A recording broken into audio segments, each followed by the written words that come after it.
Ladies and gentlemen, boys and girls, children of all ages, welcome to Tatami Talk. My name is Juan. This is my Chikomi partner, Anthony.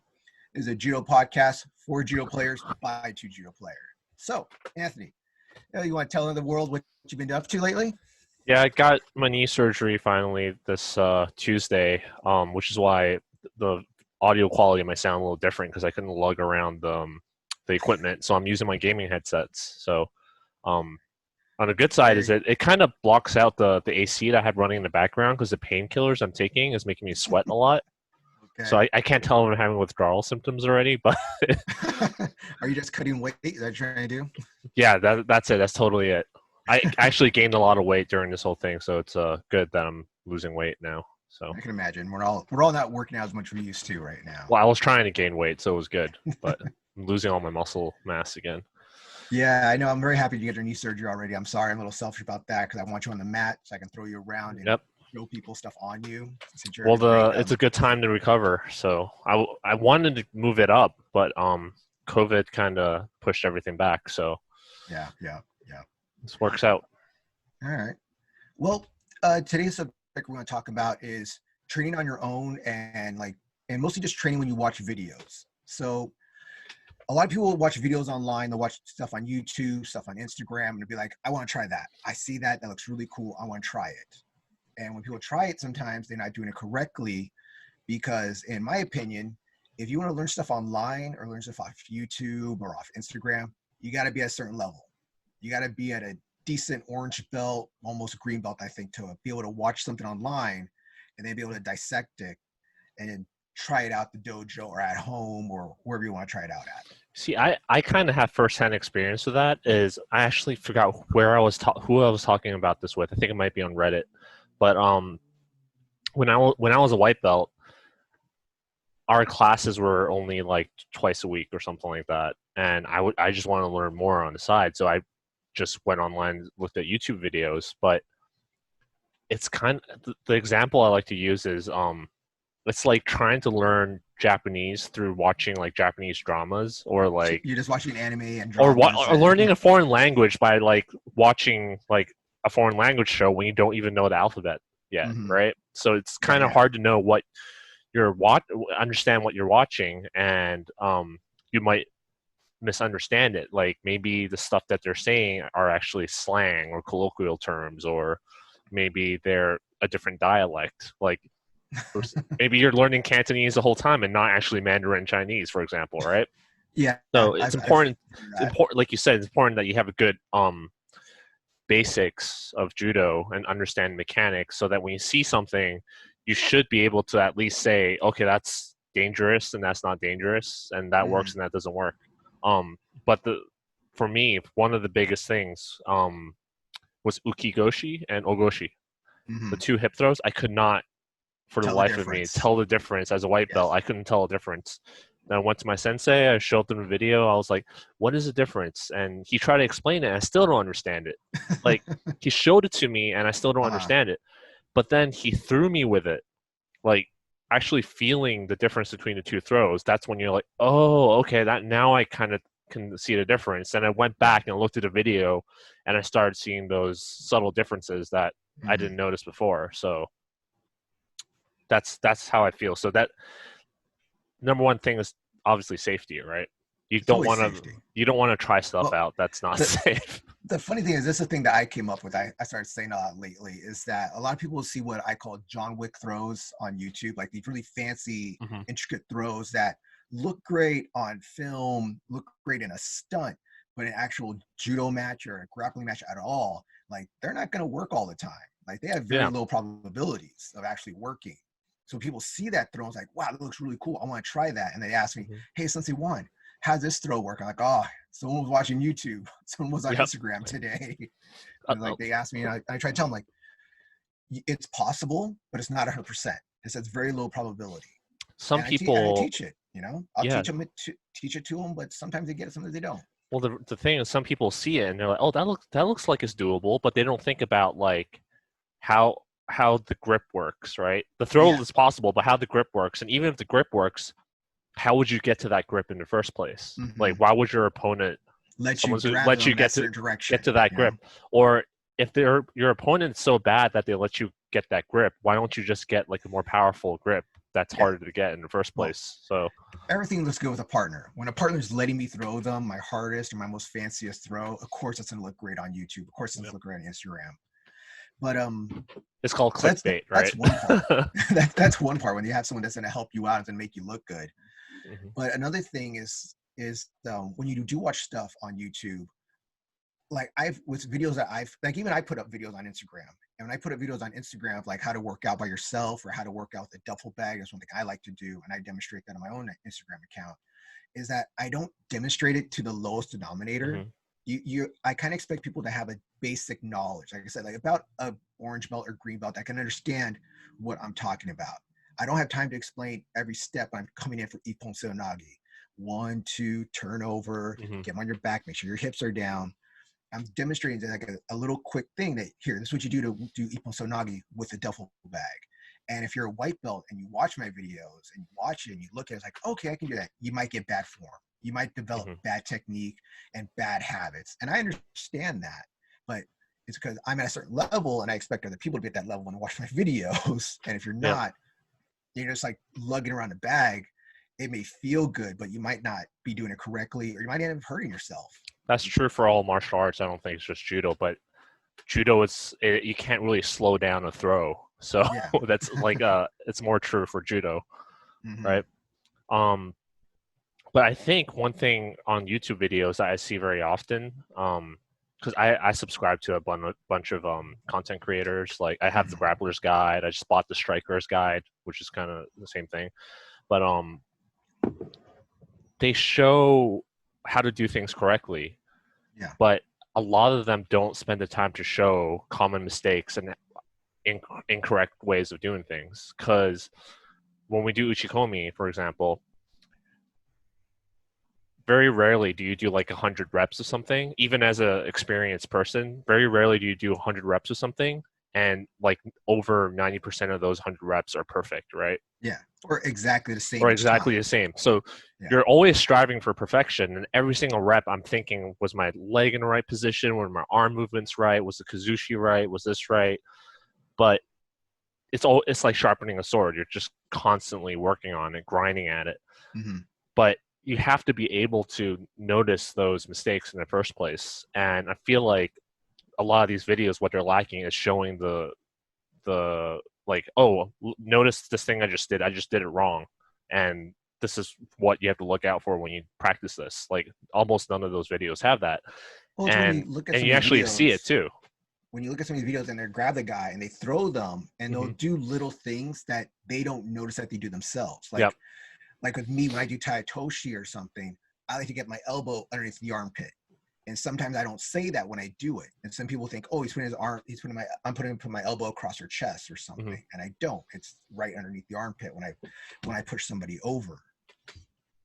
And I think that's something that when I'm at a dojo and I have time to explain stuff and show every little bit, then you get explanation. I watch you. I see you mess up. I try to fix you and try to help you out.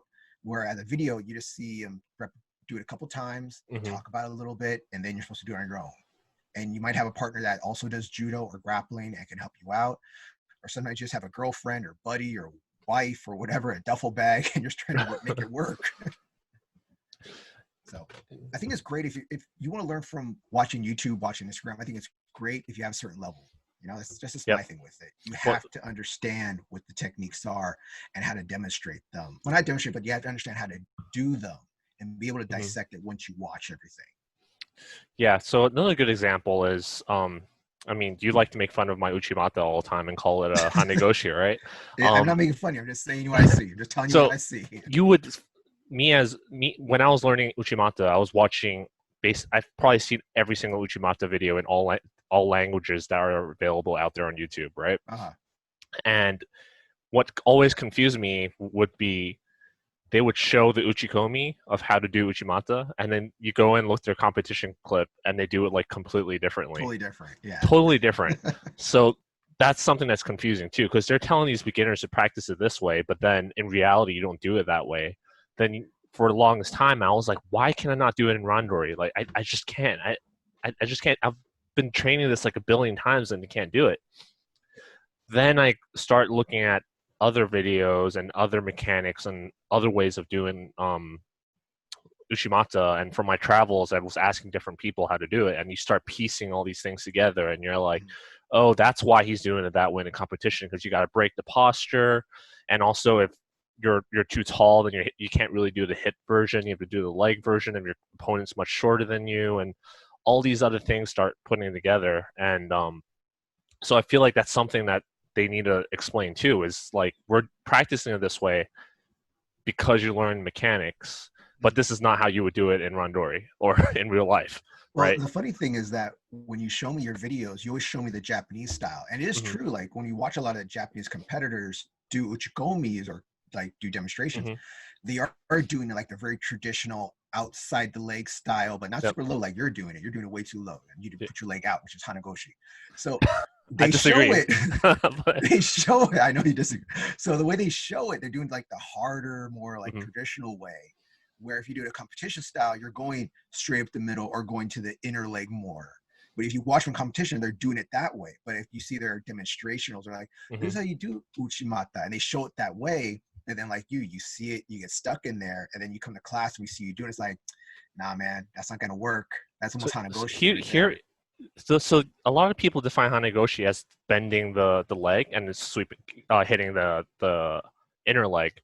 But you actually feel a difference. Is like hanagoshi, you feel it a lot more on the hip versus uchimata, you kind of feel your leg like slicing the uke in half. So that's how I'm going to defend my uchimata from you.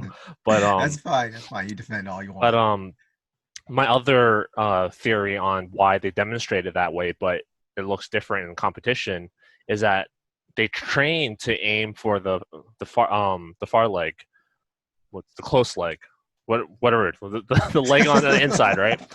But when in competition, when the opponent is trying to avoid it, then they're gonna shift over to the side. So even though you're aiming this way, they shift over, so it ends up looking like it's down the middle or on the outside.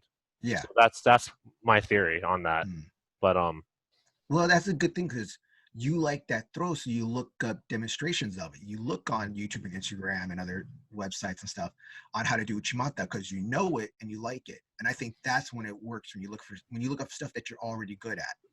I like kataguruma, so I look up for different interesting ways to do kataguruma from different positions.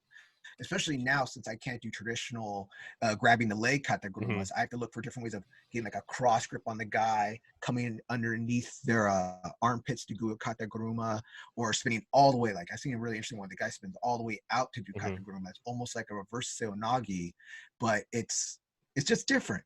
And I think it helps when you look up throws that you know how to do and you understand and try to build on that.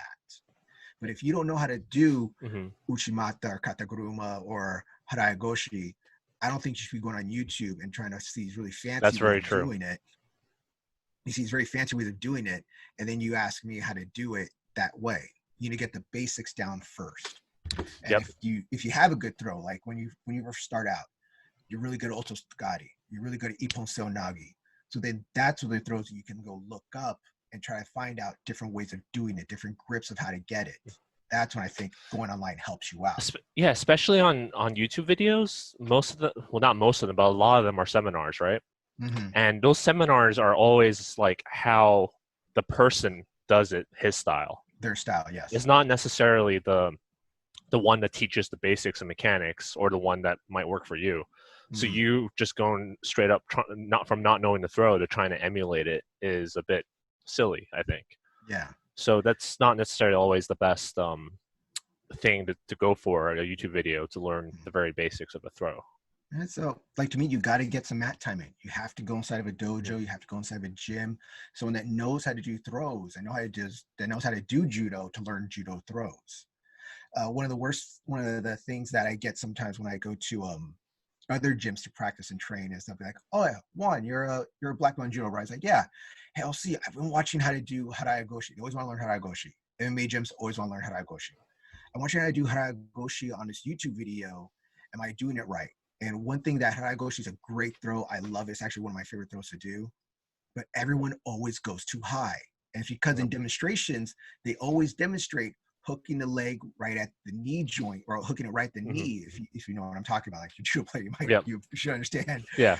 Looking right there at the knee. And if you understand, the way I like to teach is that you start off low, like almost start at the ankle, and by the time your throw's fully in the air, you're locked on the knee, and that's what's going to sweep them up and over.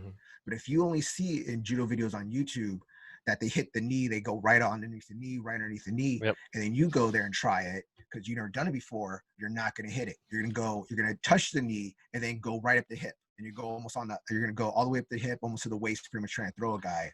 And it's not going to work. And be like, hey, this shit doesn't work. This guy tries to do haragoshi. It doesn't work on nobody. I've been training for who knows how long at home. Try it at the gym now, and it's like, this doesn't work. See, judo doesn't work. Judo doesn't work. No, because you don't know it. Because he didn't explain it in the YouTube video or on Instagram. A lot of people just, like you said, focuses on the leg sweeping the knee, but not the fact that it's a hip throw. Like, people like to give judo a lot of shit for being kind of anal about the naming conventions, but it's in the name. Like, it's a sweeping hip throw. Yeah. And you'll see people watching MMA and be like, oh, that's haragoshi, but there's like absolutely no hip contact at all. And it's actually an ashiguruma, but they think it's haragoshi, but they're like, oh, it's the same thing. It's like a sweeping the leg, and they don't understand the mechanics differentiate throws a lot. So well, it's like this past weekend, the UFC, Daniel Cormier, someone was trying to do haragoshi, but they had a whizzer. They didn't. He called it a whizzer kick throw. Right? He called it a whizzer kick throw or whizzer hip throw or some leg throw. I can't remember what the hell he called it. He called it the uchimata. It was a whizzer uchimata. He called it a whizzer kick throw. But then I looked it up. It's actually a legitimate wrestling technique name. No, so it is. Like I know stuff because I grew up and that's what he called it and stuff. But it's just doing judo so long and my mind's in judo. So when I hear that, I was like, oh my God, like, he wasn't trying that. Or maybe he was. I don't know exactly. But just seeing that, just being, it was funny because that brings me to another thing that's kind of funny with names. I know, like, getting off topic now. But it was really funny when you would see Mauro Ranallo back in the day when he would do Strike Force, and he would call judo throws by their real name. And Pat Miletich was his partner, and Pat Miletich would come out like the wrestling name or call it something. Oh, I call it a hip throw. Oh, well, you attempted the uchimata. So he's like, oh, well, we just call it a hip throw in America. And I felt bad for Mauro because, you know, he could be made fun of. Like, no, that's the right name. He's not doing anything wrong. He's calling it the correct name. Without training judo, I don't think you will understand like why the different hip throws are named differently. Yeah. So. Everyone, like most people that I train with, don't know the difference between uchimata or haragoshi and hanagoshi. Or hanagoshi or anything. But the funny thing is, because those things are the same thing. Like, so how do you do that uchimata on the outside? How do you do that uchimata on the outside leg? Oh, you mean hanagoshi? And you're like, yeah, you know that uchimata thing you guys do? And it's like, yeah, I know that uchimata thing we do. We need to do an episode on the differences on those throws. Well, we had to. I think it's a pretty heavily debated topic too. So. Well, yeah. Well, the thing that we need to set up a camera and show everybody their stuff. But so as a beginner, as a beginner, what would you recommend a beginner? Is what I was going to say to do. Well, what kind of videos to look up? What are some red flags? Red flags. Anything where people are getting cross grips already when you're a white belt, don't do that just yet. Okay. Oguruma grips, not just yet. Traditional collar elbow grips. From there, basic throws. Okay. Basic, simple throws. You should just, like I said before, osotogari, ogoshi, ipponseo nagi, you know, maybe ochigari and kochigari. Because I think those are very simple throws that even the fancier ones don't get too crazy. Some of the kochi ones can get a little crazy sometimes. You get spin moves sometimes. See, I really don't like people telling people to learn osotogari or practice osotogari on their friends during the. Why not? No, during this whole thing, this COVID thing. I think someone actually suggested. I read somewhere that, oh, you can do osotogari. It's pretty safe. Like, but it's probably one of the most hardest throws to take as a nuke. Like, yeah. I mean, Kimura used to concuss people at his dojo all the time was a story, right? Yeah. Well, the thing is that even when I do osotogari, like people at the dojo know when I'm going to do when I'm demonstrating a throw, I'm going to do like with some power into it. When I tell them, like, when I grab and say, I'm sorry. And then I throw because they know that because if I say, I'm sorry, they know like, oh shit's about to get real. Because even when you do a sotogari light, you can't do it that light because then you won't get the hip placement. You won't get the hip power. And you need to feel that to go in and knock a person down. So, yeah, it's one of the first basic throws we teach. It is one of the more harder throws to take. A lot of jiu-jitsu videos out there, like when jiu-jitsu clubs out there that put up video and teach osotogari, they're actually teaching osoto otoshi. Osoto otoshi. Oh, okay. Yeah, so they're kind of, how the beginners, they don't know how to sweep the leg up all the way or put all the weight onto the leg that you're sweeping away. You're sweeping, yeah. Yeah, they're not putting all the weight there, sweeping the leg away and sending the person flying. They're just putting the leg behind the leg, the opponent's leg, and then dragging them down. Pretty much like, it's a block. Yeah, they're just blocking their leg and then pushing them down. That explains a lot now when a lot of jiu-jitsu people come and they say they know how to do osotogari, and I see them and they never sweep the leg. If you look up on YouTube, a lot of the videos, they teach osotogari that way. And the reason they do it that way is, first of all, it's easier. Second of all, the fall is a lot less hard for the uke to take. No fall, pretty much. You're not being swept off. You're not being swept off your feet and going flying in the air and landing potentially head first. Yeah. So head and shoulders first. Yes. Yeah. So that's something that, another example of something you should look out for is if you don't understand the mechanics of the throw, then you might be doing something wrong, something totally different. Well, that helps out a lot if you actually know what's going on and you know what you're doing. That's why you have to go to a dojo. I have to keep saying that again, but you need to go to a dojo. And which is something you can't really do in a lot of places right now. Well, my personal recommendation is stick to the basics, like break fall videos. It's hard to mess up a break fall video. Break falls are super, super important. Like, people underestimate it, because if you're afraid of falling, that's the first thing you're going to think when you go fight someone. You're not thinking about what move you're going to do, how you're going to counter someone, or committing 100% to your throw. And also, if you get injured, you can't train. So, well, with watching, like, I don't see a lot of breakfall videos, but there are some really cool ones where the guys will just jump in the air and do a back bump and stuff, or a back ukemi. There's a lot more advanced fallings that I'll do with people sometimes at the dojo that I could make a video about that. Yeah. See, my goal before I get back onto the mats is to be able to do it on concrete, on asphalt. I've actually done ukemi before on concrete. One time I slipped out I was doing a movie and I was writing the scene and I tripped up and I just did a forward ukemi and I popped back up. Yeah, I can do that, but I'm talking about like jumping up, doing a front flip and landing straight on your back. Like, I want to be able to do that.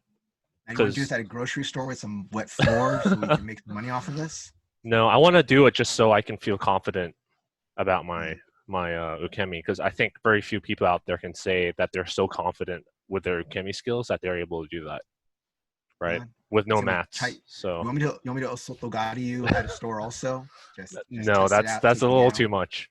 But yeah, ukemi is super important, underrated. I also think tai sabaki is something that a lot of beginners, maybe if you already have martial arts background, then tai sabaki might seem simple to you, but you'd be surprised how uncoordinated some people are when you need to do something out of the blue, like not in a sequence, like move left and a right, left, right, and then right, left, right. So body movement, footwork, all that kind of stuff is good to work on.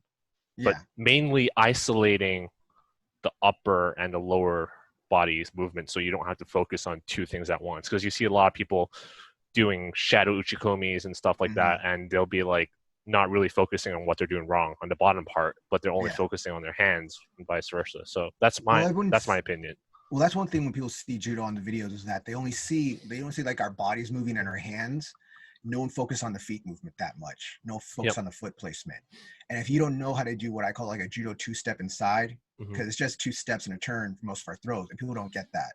Some people will come in, they see somebody like, well, how do I do these steps? And it's like, there's no steps. It's not like 5 steps in there. Just 2 steps and a turn, or 1 step and a cross step, and then you turn your body and you're throwing a person. I think that's a good segue into, like, as the intermediate judoka, what will you like start looking into? Because to build on what you said, when I watch the videos, of someone demonstrating a throw. It might be like a 10-second clip, but I would rewatch that clip at least 30 times. I would look at in slow motion too. I'd be like, where is he putting his feet? He just demonstrated that drill, uchikomi drill, whatever drill, 10 times. Did his foot land in a different spot every single time for each rep? And if so, what were the differences in what he did? Well, that's the thing when you watch a video, when you're more advanced, like I said, you're at that green belt, orange belt, green belt, that middle level right there, and you're getting more advanced.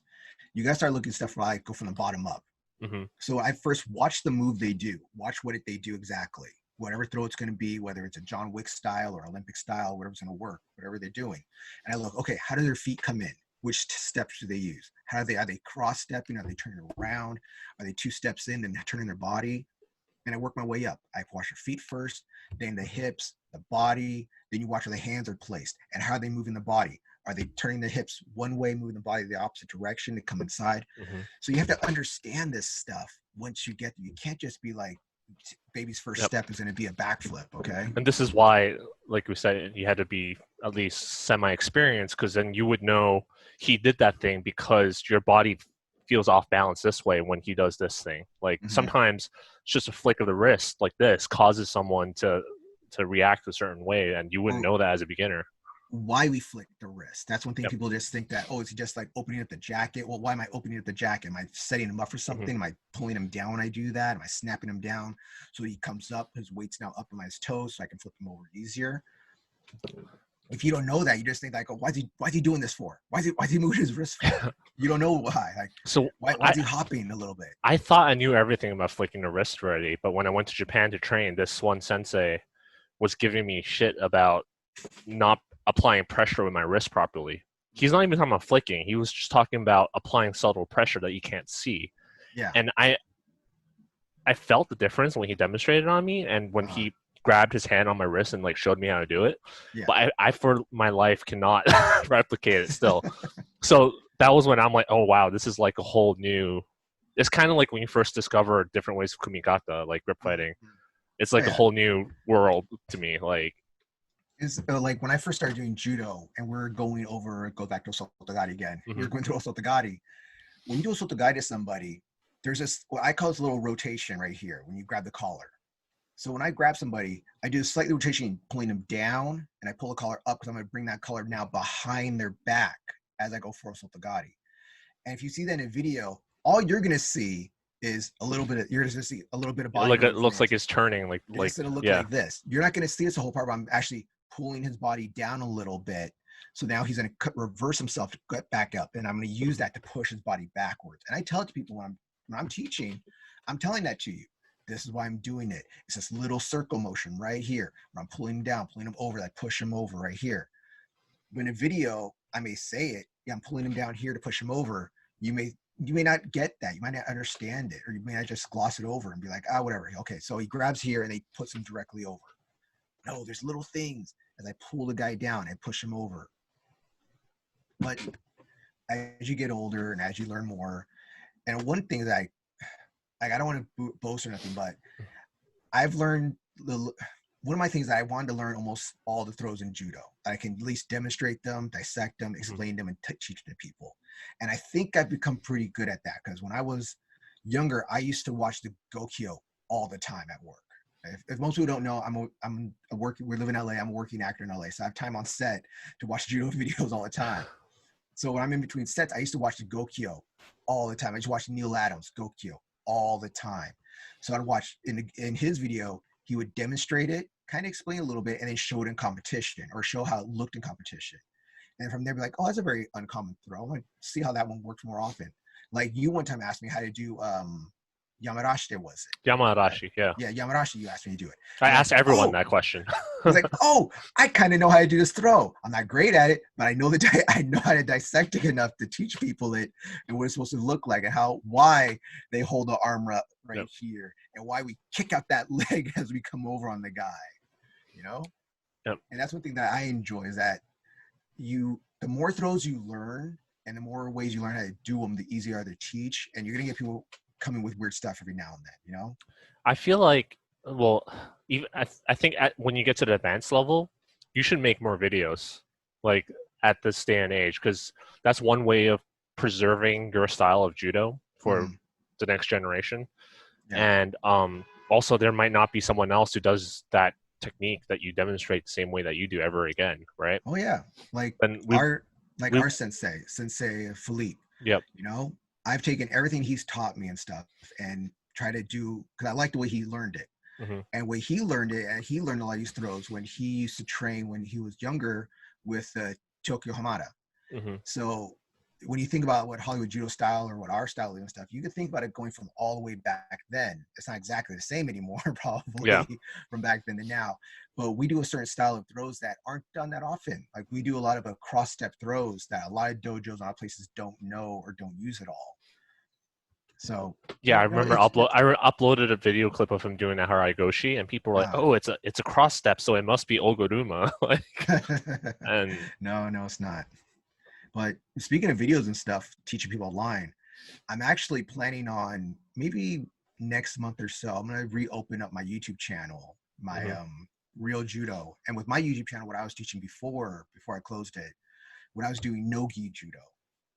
And when I teach on there is that you kind of have to have a certain level of experience already again. Like I'm not going to go over super basic white belt stuff or beginner stuff, but when I do no-gi judo, I'm going to teach like how to do an over and under grip or a double over or double under grip or head and arm grip and stuff, and how to do haraigoshi and where to put your leg and how to throw people, or how to do ippon sonagi, a judo style way with no gi on. So let's go get some people watching those videos soon. So going back to learning through the videos, a lot of people get intimidated by anything that's not English based, but people have to remember like Japan and France are the two biggest judo countries out there, right?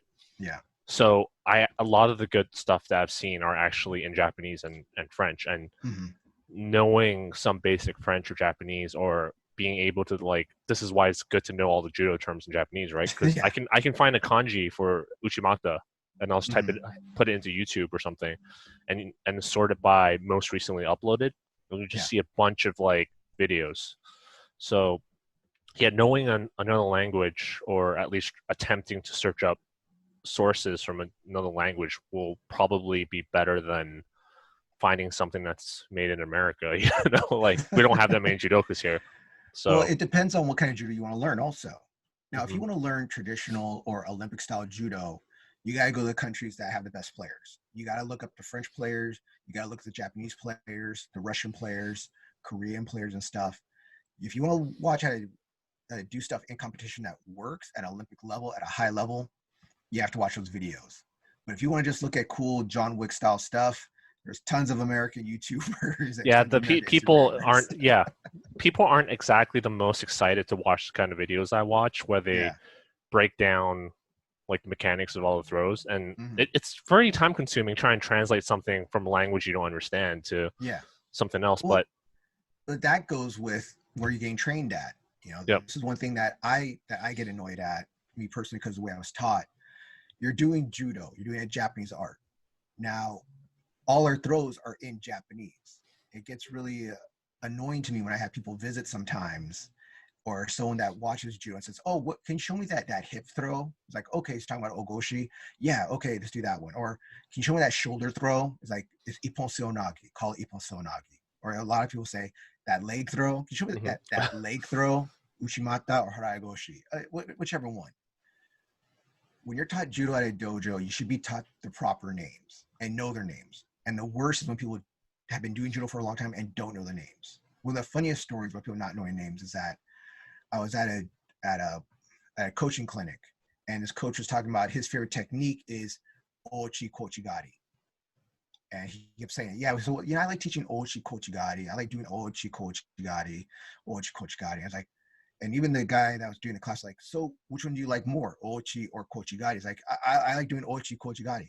He didn't know that they were two different throws and two different names. Maybe it's dementia. I don't know. He wasn't an old cat. All right. He wasn't that young cat either. But I think that when you should know the names of judo, because it should be easier for you also. If I know ippon sonagi and I go to any gym in the world and they say, blah, blah, blah, their language, ippon sonagi, okay, we're going to work ippon sonagi. I mean, blah, blah, blah, haraigoshis. I know yep. haraigoshi. It makes you wonder during this whole thing how many beginners out there who are desperate to train actually spent time studying the terms or spent time practicing break falls, because you don't really need mats to practice break falls, like just slapping the floor. So Well, if you do the basic when you're laying down your back and you're just going to one side to the other side, yes, you don't need a mat. I did that for almost a year when I was a kid and started judo. So you just do ukemis on your bed, just do some back ukemis, some forward ukemis, some side. Why not? I know you've had some of our citrus colors in our dojo hit you up asking about certain throws. Yeah, I just put together a Word document that I put together for new people, just like the basic terms and what they mean, and something that you pull the new people aside and tell them, like, who invented judo, what is the two principles of judo, all that kind of basic stuff, because that's another thing I feel like we could use more YouTube videos of, is people talking about philosophy of judo, because in the original Kodokan, lectures were part of the curriculum, right? But nobody's going to sit there, and especially nowadays, nobody's going to sit there and listen to me talk about, or anyone talk about, philosophy and stuff of judo. So, well, maybe it's because you have a brown belt. I know the black belt, they listen to me more.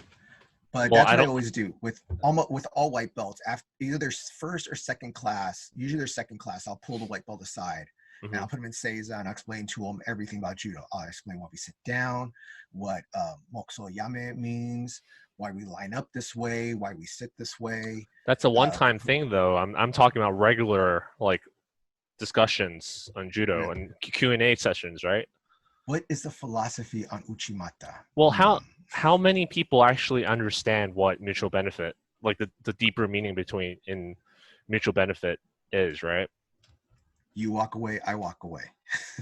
See, that's a very surface level, but how does it intertwine? How does that apply to real life, right? Because people like to say, oh, judo teaches you all this stuff, or in real life and stuff, and if you're able to figure out yourself how judo connects to your own life, then great. But not everyone out there can connect the dots without some guidance, right? Or asking some questions. I don't think our dojo, like, we talk about certain things and talk about philosophy of judo every now and then, not a lot, every now and then and stuff. But there was actually a situation that happened a couple weeks ago where one of our part-time students, his brother was had a situation with his brother with the police, and he went on this big rant of, you guys need to learn respect, and you guys should go do judo and learn judo from Hollywood. You need to learn judo from good senseis like Sensei Philippe and Sensei Gary and stuff. And I was like, wow, that really touched me when he said that, when he put this in this long post that he did, that he learned respect and discipline from Hollywood, where we don't go through it a whole lot. We don't talk about it a whole lot, but we talk about it sometimes and a little bit. And I don't know if he got that from someone told him on the side one day about something, or if he just saw the respect we give each other in class, because it isn't a big thing in our class that we, like, go through the rules all the time. We do go through the rules all the time for competition. Yeah. But if you act up, we will tell you, hey, calm down. Hey, you need to stop that right now. You want to act like that? Get out the class right now. Where I think that we're more strict about that kind of stuff than about the philosophy of judo and the gentle way. Yeah, it's not very gentle, right? But yeah, there ain't nothing gentle about it. I know what you mean. Like, I try to talk about, how we hang out sometimes after class on the mats while we clean up and stuff like that. I try to, like, impart some of that to some of the beginners. Yeah. Without going all like, oh, BJJ saved my life kind of thing, like, so. Well, as an Asian guy, I know this sounds terrible, but as an Asian guy doing martial arts, you should get a Fu Manchu, whiten out your hair and stuff, Yeah, I don't want to go all like the guy who goes around spreading that kind of crap, but it does. I think it does relate. It's an important part of judo. If without that, it's just another combat sport. We're just fighting. Yeah, like, and that stuff you're not going to learn online. That stuff you're not going to learn from watching videos. That stuff you're not going to watch just people practicing. That you're going to get at the dojo. And again, that's why you need to go to a dojo. So you actually learn judo from somebody with experience. And you can see this stuff in person. You see this stuff really happening. So, I mean, it's kind of we're kind of in consensus already, and I'm sure everyone knows it's nothing beats training at the dojo, right? Yes. But what do you think is the best thing that you can get out of videos then, other than basics, Basics. that we talked about? I think when it comes to videos, like I said before, you have to be a certain level. You know, if you're a beginner and watch videos, it's good. So if you forget something, you can go look at it and remember it again. Or say you got hurt or injured and you want to work on something, you can look at it, visualize it, think about it. But you can't learn the full throw from a video. You just can't. And this does sound terrible because like I put videos up, I know other senseis put videos up and stuff, but you got to go to a dojo if you want to actually learn this stuff. So for me, I think while I was injured, I've done a lot of learning with BJJ through video, and what I really liked is they're able to teach you like the game, think about a flow chart, right? If I'm at the bottom, I should be trying to get on top. If I'm on top, I should be trying to pass the guard. If I'm on side control, I should be trying to go into full mount. Like there's this whole system, and you can study that, right? And I think judo should have a little more of that versus like tai sabaki and all that stuff we just talked about. But that is something that I think is not a waste of time if you actually have a system like that. And I think one aspect of judo that does that really well is kumikata, grip fighting, because you have a system there that you can be like, okay, if I have the default grip, I'm always aiming to try and get a better grip than you do. Unless you have this grip, then that grip shuts down this grip and this, that, and this, and that, and that, right? That's a whole system that you can practice. But the thing with that is that if you have someone to train with, that's the whole thing. Well, you don't need someone to train with to understand the system, right? To understand the system, but what are you going to do? You're going to put a gi. What are you going to put a gi on a hanger or something? Well, you don't have to practice it to understand it, is what I'm saying. Because I'm injured right now. You can't see my cast here, but I can't train, but I can actually look at jiu-jitsu and be like, okay, top control this, side control this. If this happens, then you have these options, like to attack from these positions. Talking about but again, you're talking about watching it, visualizing it, and then thinking about yourself, like how you do it. Yeah, I'm saying judo needs more of that. Judo needs more of that. Needs more of that versus kumikata is one way of having it. But so we could direct people like to say, oh, look at these kumikata gripping strategies, right? That's a good use of time. But then they'll come back, and when they do randori, they'll be doing grip fighting for 4 minutes for each round. Grip fighting, yes. So they're just going to do grip fighting, and you're not practicing throws. You're practicing grip fighting at that point. So that's why I'm kind of hesitant on it. But I think if someone's able to develop some sort of system similar to that, based off around movement, like angles of attack and entry and kind of stuff like that, then I think that'll be a good learning resources for people through this time right now. Well, you actually know who does some of the videos out right now. Travis Stevens. Yeah. I really like those angle attack videos he has. Because I mean, this kind of goes back to what we said about how do you know what you're doing or what you know is good is through experience, right? And I personally lack experience compared to someone like him. But I've had these notions of the angles that he's talking about. And the fact that he's actually talking about the stuff that I've been thinking kind of just confirms the stuff that I'm thinking about. So when I healed, I'm excited to go actually try it out, right? Okay, so. That's good. No, but again, like right there, I was saying, like Olympic level player showing you how to do stuff for actual competition. It's right there. So, but okay, so I think it's what we talked about all this episode now. It's about how to do stuff off YouTube. Is it going to help you? Is it not going to help you? And to me, I said it's no problem watching it, but just don't try to John Wick stuff at judo. Don't try to practice. Safety first, right? Yeah, safety first. Have some fun. You want to practice and learn it. That's cool, but it's movies. They can always work. If it looks amazing, or if you've never seen anyone do that before, then it's probably not safe. All right. So you said you were plugging. Let's go over again. You were kind of plugging your YouTube channel again. You said. No. It's just something I'm thinking about doing in the future. It's not my own. So I used to have a YouTube channel. That's going off topic again now. So a few years ago, I wanted to do a YouTube channel since I grew up wrestling. I'm a black belt judo now. Mm-hmm. And people always ask me, how do I do judo and wrestling, or how do I use judo Oh, okay, in I understand. MMA? So I made a YouTube channel called Real Judo about how to use judo in a real situation or without a gi, how to use it like in real life. So people always say, "Oh, you're not gonna have a jacket, you're not gonna have a gi." It's like, yeah, but I can get an overhook and underhook on anybody. I can get a body lock on anybody. I can get a head and arm on almost anybody. So maybe in the next few months, I'm gonna restart it up again, I think. So Okay. Another YouTube channel for us to watch. Yeah, so I was thinking of, since I'm injured now, I can't even walk. I was thinking during this time of maybe doing some match breakdowns. I mean, like Travis Stevens is doing match breakdowns. I don't know how we'd compare to him, but unless someone, maybe you guys can email us and let us know, and if you're interested. But if you'd like to know our humble opinion on these match breakdowns, let us know. We can do that, or maybe you can hear me talk about the philosophy of judo, from my opinion, for an hour. I don't know, but yeah, that's all. We're always open to questions. We're always open to suggestions.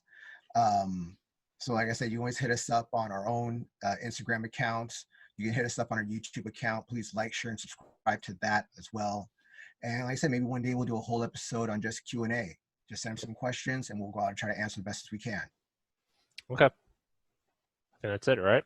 Yeah, that's it. You have the last word. Yep. I'll see you guys in 2 weeks. All right. Hopefully I'll be able to walk by then. All right. Later.